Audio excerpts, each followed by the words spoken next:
Si el barco de Teach se asoma justo en el mismo capítulo en el que por fin vemos a Shanks demostrar que es un emperador con todas las letras, entonces, sea lo que sea que haga Teach a continuación, tendrá que estar a la altura. Y el narrador ya nos hizo saber que falta un día para el incidente que impactará en el mundo.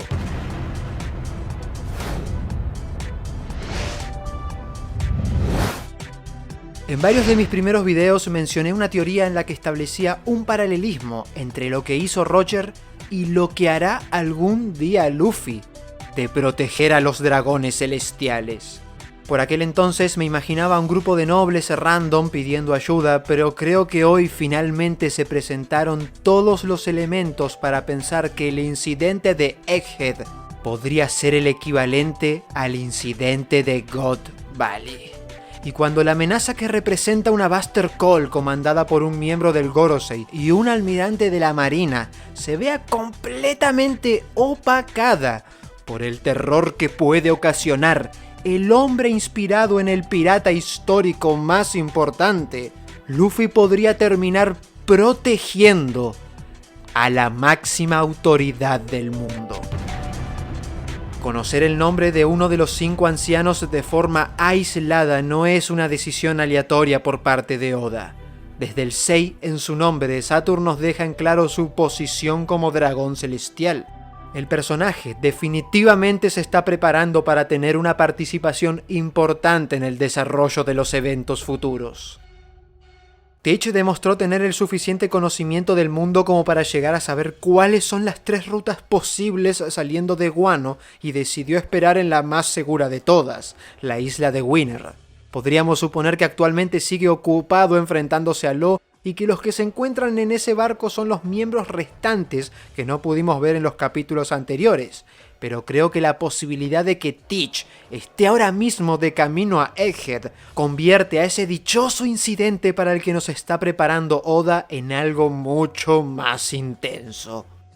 Y sé que muchos pueden pensar que un encuentro entre Luffy y Teach a estas alturas es algo apresurado.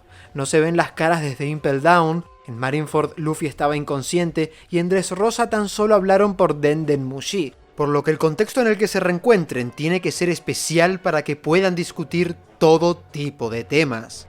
Sin embargo, debemos recordar que esto es la saga final, y si algo aprendimos de las batallas de Luffy es que estas suelen tener varios rounds, y lo que ocurre en Egghead podría ser justamente el primer choque de titanes. Tan solo una probada del nivel de enfrentamiento que presenciaremos entre los 2 claros candidatos a convertirse en rey de los piratas, aquellos que conforman las 2 caras de una misma moneda.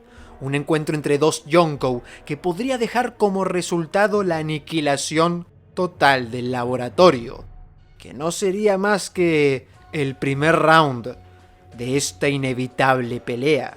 Porque ¿qué sentido tendría verlos pelear varias veces en un mismo sitio, cuando podemos hacer uso de territorios emblemáticos, misteriosos y legendarios en el mundo de One Piece, partiendo por una isla gubernamental? Egghead es un sitio altamente confidencial, y cualquier cosa que pueda llegar a ocurrir ahí debe permanecer oculto de los ojos del mundo. Después de todo, la investigación de los sucesos del siglo vacío son un secreto gubernamental. En el laboratorio hay pisos secretos, tenemos agentes del Cypherpol capturados, tenemos una sala con recuerdos de lo que ocurre directamente en Mary Joyce, una base de datos con conocimientos que son prácticamente tabú para el mundo, y hasta autómatas de hace más de 800 años. Sin dudas, un sitio ideal para que alguien con la voluntad de Sivek intente invadir. Que el Gorosei haga acto de presencia junto a un almirante demuestra el nivel de importancia al que ha escalado todo este asunto, y tras lo sucedido en Wano, no pueden permitirse que nada más se salga de control. Y si Luffy por sí solo ya es suficiente para ocasionar que todo salga mal, imaginen que también se sume Barba Negra. Un primer encuentro entre estos dos personajes serviría para instalar las bases del enfrentamiento definitivo que tendrán más adelante en la historia. Será el primer gran evento con el que podría dar inicio oficialmente la guerra por el One Piece. Y en este sentido, Shanks ya se adelantó e hizo su movida. Sería espectacular que ahora también veamos el cielo dividirse debido a Luffy y Teach cruzándose frente a frente. Ya no será un simple cruce de palabras, sino que ambos podrán hacer gala de su clara ambición.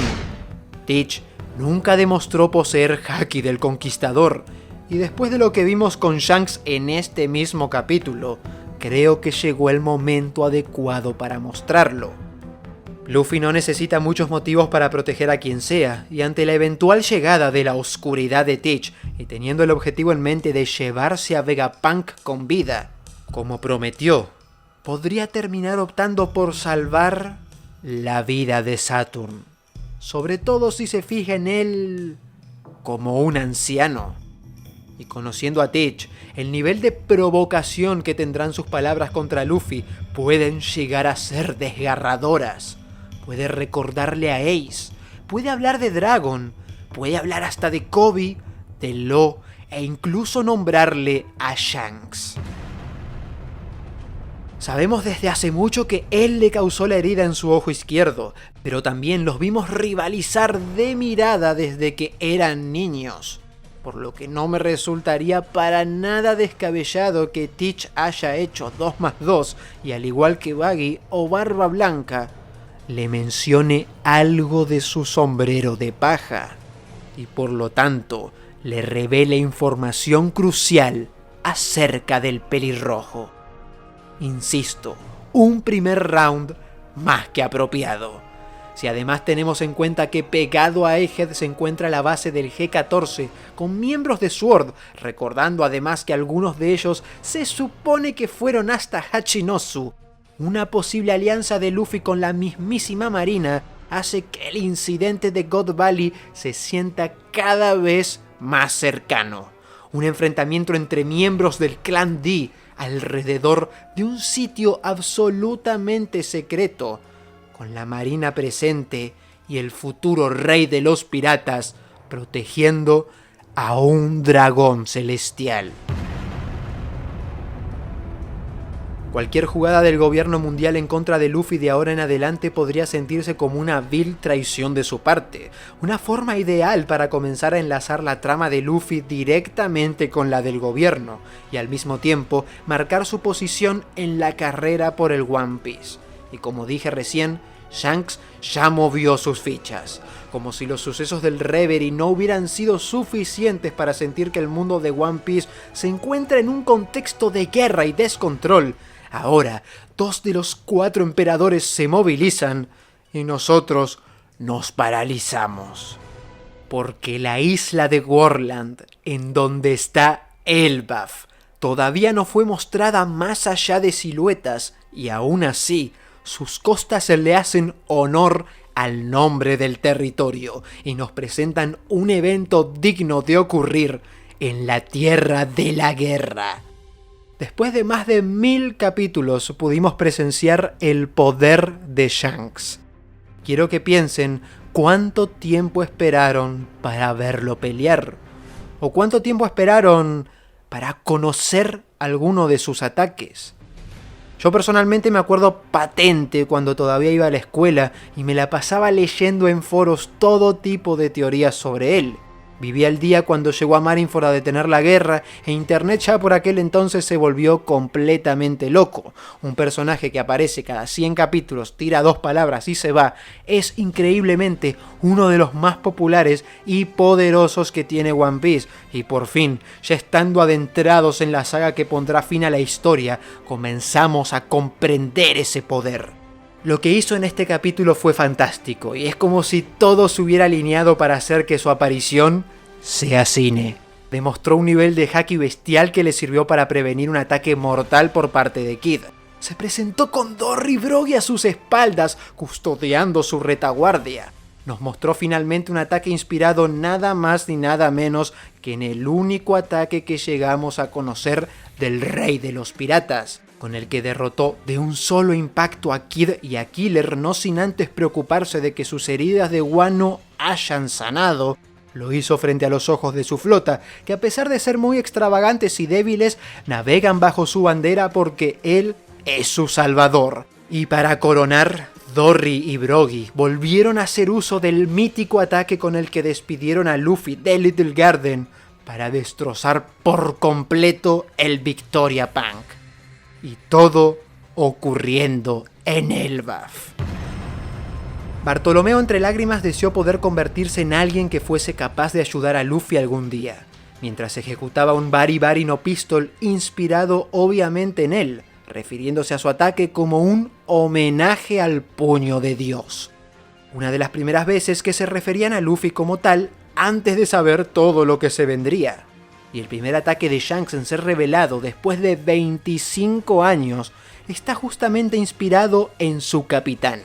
Es algo simbólico y muy interesante, dada la saga en la que nos encontramos, porque Kamusari puede significar rechazo a los dioses, algo que seguramente tendrá un peso adicional en el futuro. También he de mencionar que las palabras de los gigantes hacia Kid acerca de no salirse con la suya luego de apuntar a su hogar me recuerda muchísimo a las palabras del propio Shanks en el primer capítulo, cuando le mencionó a los bandidos que al apuntarle con su arma ponían en riesgo su vida. Que tanto Shanks como Teach se hayan mostrado interesados en obtener las piedras demuestra que su arco argumental se centrará principalmente en la guerra por ver quién se convertirá en el rey de los piratas, una guerra cuyo desenlace posiblemente tenga lugar en Laugh Tale. Imaginen ahora la reacción del gobierno mundial y la del mundo entero al escuchar las noticias del nuevo rey de los piratas tras la destrucción absoluta de la isla. Finalmente, para dar cierre a este video, no debemos olvidar que Shanks conoce la ubicación de todas las piedras y que Teach formaba parte de la tripulación de Barba Blanca cuando ésta llegó a reclamar la isla Gyojin como su territorio, en donde quizás también vieron el Road Poneglyph, por lo que ahí tenemos un misterio a resolver. La historia de Shanks y Teach finalmente pasará a formar parte de la trama principal de One Piece, y esto es algo que Oda viene preparando desde que dibujó a Shanks con una cicatriz en su ojo izquierdo en el primer capítulo del manga. No me sorprendería que la herida que se hizo Luffy en su ojo haya sido inspirándose en dicha cicatriz, y que Teach, sabiendo de la posible relación entre Shanks y Luffy, también se la mencione.